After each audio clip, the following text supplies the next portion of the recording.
Happy teachers day sir. বাবা আবার এসবের কি দরকার ছিল?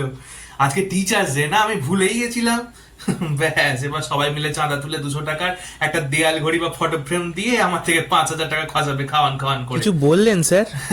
না না, কিচ্ছু বলিনি, আমি আর কি বলবো। টিচার্স ডে, অনেক বড় হও তোমরা, অনেক মন দিয়ে পড়াশোনা করো, শতপুত্রে শত শত নাম্বার পাও পরীক্ষায়, এইসব মন থেকে আমি প্রাণ ভরে আশীর্বাদ করি। ব্যাস, এবার পড়াশোনা শুরু করো। না না স্যার, আজকে সব বলবেন, আজকে কোনো পড়া নয়। এ বাবা, পড়াশোনা করবো না বললে চলে? না না স্যার, প্লিজ আজকে একদম পড়বো না। তাহলে? স্যার আজকে আবার পড়াশোনা কিসের, আজকে তো আপনি খাওয়াবেন। ও, খাওয়াতে হয় না, ভুলেই গেছিলাম।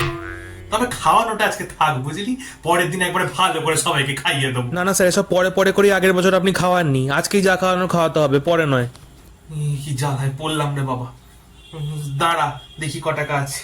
উফ, জ্বালা তো। এনে ধর, খা। এসব কি মাত্র 100 টাকা?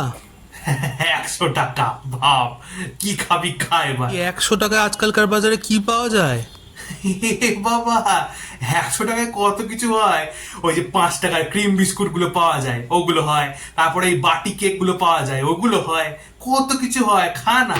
না না, এসব খাবো না। অ্যাটলিস্ট একটা করে রোল তো খাওয়ান।